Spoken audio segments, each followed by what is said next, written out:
नमस्कार मित्रांनो, तुमचे स्वागत आहे श्री स्वामी समर्थ. मित्रांनो, श्रावण महिना म्हणजे भगवान शिवाची भक्ती, व्रत वैकल्य, पूजापाठ आणि धार्मिक परंपरांनी भरलेला पवित्र महिना. पण याच श्रावण महिन्यात एक अतिशय महत्त्वाचे पूजन केले जाते, ज्याबद्दल अनेकांना पूर्ण माहिती नसते. ते म्हणजे जरा जिवंतिका पूजन. हे पूजन नेमके कोणी करावे, याचा संबंध मुलांच्या आरोग्याशी आणि त्यांच्या संरक्षणाशी कसा जोडलेला आहे? श्रावण महिन्यात हे पूजन करण्यामागे धार्मिक मान्यता काय आहे? पूजा करताना कोणती तयारी करावी, कोणते साहित्य लागते, पूजेची साधी पद्धत काय आहे, आणि सर्वात महत्त्वाचे म्हणजे जरा जिवंतिका पूजन प्रत्येक महिलेने का करावे, काही विशिष्ट परिस्थितीत हे केले जाते का? या सर्व प्रश्नांची उत्तरे, माहिती आजच्या या व्हिडिओमध्ये आपण जाणून घेणार आहोत. त्यामुळे व्हिडिओ शेवटपर्यंत नक्की पहा. आणि जर तुम्हाला अशाच धार्मिक परंपरा, व्रत वैकल्य आणि पूजाविधींची माहिती आवडत असेल तर आपल्या चॅनलला सबस्क्राईब करून ठेवा आणि बेल आयकन दाबायला विसरू नका.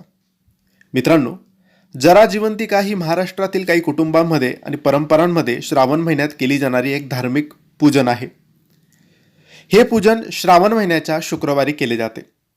या पूजेमध्ये माता आणि संततीचे कल्याण, मुलांचे आरोग्य, दीर्घायुष्य आणि रक्षण यासाठी देवीचे स्मरण आणि प्रार्थना केली जाते. वेगवेगळ्या प्रदेशांमध्ये या पूजेची पद्धत, कथा, चित्र किंवा पूजेचा दिवस यामध्ये थोडाफार फरक आढळू शकतो. म्हणून आपल्या कुळाचारानुसार आणि घरातील परंपरेनुसार पूजा करणे महत्त्वाचे असते. जिवंतिका देवीला विशेषतः मुलांच्या कल्याणाशी जोडले गेलेले आहे. म्हणूनच ज्या घरांमध्ये लहान मुले आहेत त्या घरांमध्ये या पूजेला विशेष महत्त्व दिले जाते. आता सर्वात महत्त्वाचा प्रश्न येतो की जरा जिवंतिका पूजन कोणी करावे? परंपरेनुसार हे पूजन प्रामुख्याने सुवासिनी महिला आणि माता आपल्या मुलांच्या कल्याणासाठी करतात. विशेषतः ज्या महिलांना मुले आहेत, ज्या आपल्या मुलांच्या आरोग्यासाठी, दीर्घायुष्यासाठी आणि सुख समृद्धीसाठी देवीची प्रार्थना करतात. मात्र याचा अर्थ असा नाही की ज्यांना मुले नाहीत त्यांनी हे पूजन करूच नये. घरातील परंपरा, कुळाचार आणि श्रद्धेनुसार पूजा करण्याबाबत निर्णय आपण घेऊ शकतो. काही कुटुंबामध्ये मुली, सुना किंवा घरातील इतर महिलाही या पूजेत सहभागी होतात. त्यामुळे फक्त अमुकच व्यक्तीने ही पूजा केली पाहिजे असा एकच सार्वत्रिक नियम आहे असे म्हणणे योग्य ठरणार नाही. आपल्या घरातील परंपरा आणि स्थानिक पद्धतीला आपण प्राधान्य दिले पाहिजे.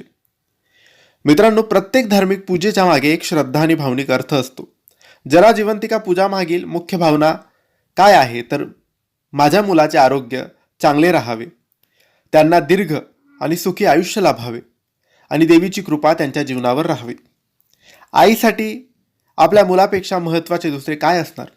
म्हणून श्रावण महिन्यात देवीसमोर दिवा लावून, नैवेद्य दाखवून आणि मनापासून प्रार्थना करून आई आपल्या मुलासाठी आशीर्वाद मागते. या पूजेला केवळ विधी म्हणून न पाहता आईच्या मायेची, श्रद्धेची आणि संततीच्या कल्याणासाठी केलेली प्रार्थनेची परंपरा म्हणून पाहिले पाहिजे. या पूजेमध्ये जिवंतिका या नावातूनच जीवनाचे रक्षण आणि संततीचे कल्याण याची भावना व्यक्त होते. म्हणून पूजेच्या वेळी देवीला मनोभावे नमस्कार करून अशी प्रार्थना केली जाते: हे देवी, माझ्या मुलांना उत्तम आरोग्य लाभू दे, त्यांच्या जीवनातील संकटे दूर होऊ दे, त्यांना सद्बुद्धी मिळू दे, त्यांच्या आयुष्यात सुख, समाधान आणि यश येऊ दे, आणि तुमची कृपादृष्टी सदैव माझ्या कुटुंबावर राहू दे. हीच या पूजेची खरी भावना आहे. श्रावण महिना हिंदू धर्मामध्ये अत्यंत पवित्र मानला जातो.